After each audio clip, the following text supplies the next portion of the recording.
Ayatollah Ali Khamenei যখন murder ওনাকে হত্যা করা হয়েছে, মানে সোজা কথা, হি ওয়াজ কিল্ড। এখন শিয়ারা বলবে শহীদ, দেশের তো ভিন্ন কথা, সেটা অন্য কথা। আমাদের বাংলাদেশের কিছু হুজুর আছে, দেশি হুজুর কই আর কি, মৌলভী আহলে হাদিসের কিছু আছে, আর এখানে আরেকটা আছে না, ওই এনায়েতুল্লাহরা, এরা ফতোয়া দিয়েছে কি ইন্নালিল্লাহ বলা যাবে না, শিয়ারা মুসলমান না, শিয়ারা কাফের, শিয়ারা শিয়ারা শিয়া।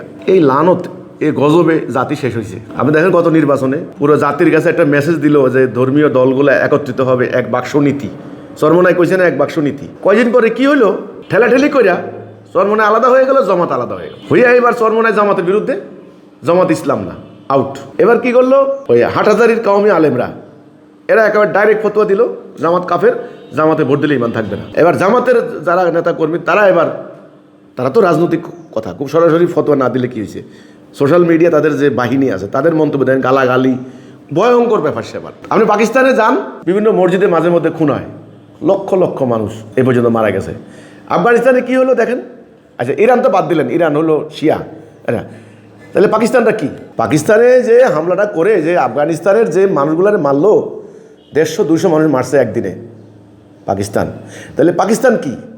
আপনারা তো কইলেন যে ইরান শিয়া, আয়াতুল্লাহ খমিনীরা মরছে, ভালো হয়েছে, এরা নাউজুবিল্লাহ, এটা ইন্নালিল্লাহ বলা যাবে না, ইমান থাকবে না, এগুলো বললেন।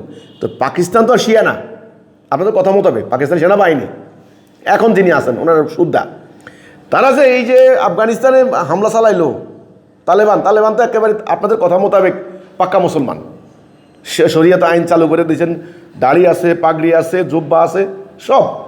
তাহলে এই যে তালেবানদেরকে হত্যা করলো 150 তালেবান, 180 জন প্রায়, এখানে কি বলবেন? এরপরে ইয়েমেনে, সৌদি আরব যে ইয়েমেনে মুসলমানদেরকে হত্যা করলো, সৌদি আরবে আপনি কি বললেন? সৌদি তো আর শিয়া না, আর তো সুন্নি। সৌদির বিমান বাহিনী অ্যাটাক করলো না, মিসাইল মারলো না, এই যে আপনার হলো ইয়েমেনে হুতি বিদ্রোহীদেরকে, সেখানে আপনারা কি বলবেন? এটা হলো একটা লানত, একটা গজব ভাই, আল্লাহর শাস্তি। আল্লাহ কোরআনে কইছেন যে তোমরা ঐক্যবদ্ধ হও, ঐক্য জাতি হবে একটা, ওয়াতাসিমু বিহাবলিল্লাহি জামিআন ওয়ালা তাফাররাকু, ফারাক হইবে না, তোমরা এক জাতি হবা, ইসলাম এক, রাসূল এক, কোরআন এক, নবী একজন, জাতি ছিল একটা। পরবর্তীতে এরা নিজেরা এই শিয়া সুন্নি শাফি হাম্বলি হানাফি এই মারামারি করে, ও আমি পাক্কা মুসলমান, ও হলো খারাপ, আমি হলাম একেবারে সহি মুসলমান, ওরা হলো একেবারে খারাপ মুসলমান, বাস এই ফতোয়াবাজি করে আজকে মাইর খাওয়ার কারণ হচ্ছে এগুলা। নাইলে মুসলমানদের সংখ্যা কি কম আছে? 240 কোটি, টোটাল জনসংখ্যার 31% মুসলমান, 57টা রাষ্ট্র, সেনাবাহিনী হিসাব করলে 1,70,00,000, পুলিশ হিসাব করলে কয়েক কোটি, কোটি আলেম, মাওলানা, মুফতি, লক্ষ লক্ষ মসজিদ, খালি বাংলাদেশে আছে 5 লাখ মসজিদ। আপনি চিন্তা করেন টোটাল আয়তন প্রায় 3,22,00,000 বর্গ কিলোমিটার, মুসলমানদের পায়ের নিচে। ইরানের আয়তন আছে প্রায় 16.5 লাখ, সৌদি আরবের এরকম লক্ষ 8-9 লাখ। তাহলে আপনি চিন্তাটা করেন, 57টা রাষ্ট্র, 240 কোটি মুসলমান, সমগ্র তেল সম্পদ 70% আমাদের পায়ের নিচে, সমুদ্র বন্দর 140টার মতো একেবারে ওয়ার্ল্ড ফেমাস, যত পণ্য রপ্তানি হয়, হ্যাঁ আমদানি রপ্তানি, বিশ্ব বাজারের পণ্য 40% যায় খালি মুসলমানদের বন্দরগুলোর পাশ দিয়া। তাহলে আপনি এত বড় জনগোষ্ঠী, এত বিপুল প্রাকৃতিক সম্পদ, এত অ্যাসেট, এত বিরাট একটা ভৌগোলিক ভূখণ্ড, এরা আজকে ইসরায়েলের মার খাইতে মারা যাচ্ছে। What reason? কারণটা কি আপনি বলেন? কারণ একটা ঐক্য নাই।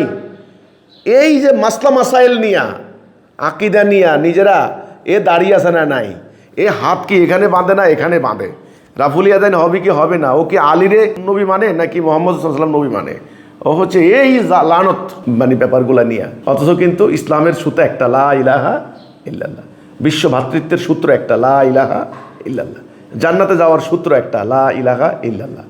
এই একটা কথা, আল্লাহ, রাসূল, কোরআন, আমরা আল্লাহর বিধান ছাড়া কারো বিধান মানি না, বাস এই একটা কথার মধ্যে না আইসা এরা ধ্বংস হয়ে গেল আল্লাহর লানতে, আল্লাহর গজবে। এখন মাইর খাইব। আফগানিস্তান ধ্বংস করে দিছে এর আগে একবার, বিশ্ব চুপ। ইরাক ধ্বংস করে দিছে, ওয়ার্ল্ড চুপ। ওকে, মিয়ানমার থেকে বাইর করে দিছে, দুনিয়া চুপ।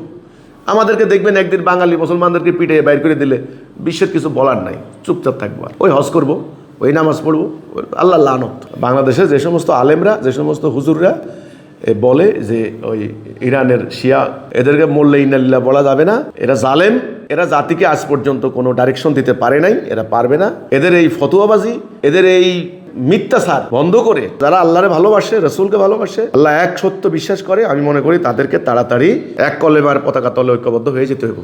এক আল্লাহ, এক রসুল, এক কিতাব, কোনো কথা নাই। এবং ঐক্যবদ্ধ হয়ে জিহাদের প্রেরণা নিতে হবে সবাইকে। তবে রাষ্ট্র বাঁচবে, অস্তিত্ব বাঁচবে, ভবিষ্যৎ বাঁচবে। নাইলে এই ফতোয়াবাজি চলতে থাকবে। আপনি মাদ্রাসা যায় দেখেন, এক এক ফতোয়া, এক একজনের ফতোয়া। দেখেন আমাদেরকে ফতোয়া দিয়ে রাখছে আরেক হুজুররা, হিজবুত তহিদ কাফের, হিজবুত তহিদ নাস্তিক। তো ফতোয়া চলছে, আমরা ইসলাম প্রতিষ্ঠা করতে দাঁড়াইছি, আমাদের বিরুদ্ধে দিয়ে দিচ্ছে ফতোয়া। তো এই ফতোয়া ধ্বংস হয়ে গেছে জাতিটা। আল্লাহ আমাদেরকে এই ধর্ম ব্যবসায়ী, এই উগ্র, এই মিথ্যা ফতোয়াবাজদের মিথ্যা ফতোয়া থেকে, জাতি বিনাশী অপকর্ম থেকে আল্লাহ আমাদের সবাই হেফাজত করুক। এই রমজান মাসের এই দিনে আর কিছুক্ষণ পরে ইফতারের টাইম হবে, আমি আল্লাহর কাছে এই দোয়া করি। সবার জন্য দোয়া রইল। আল্লাহ হাফেজ।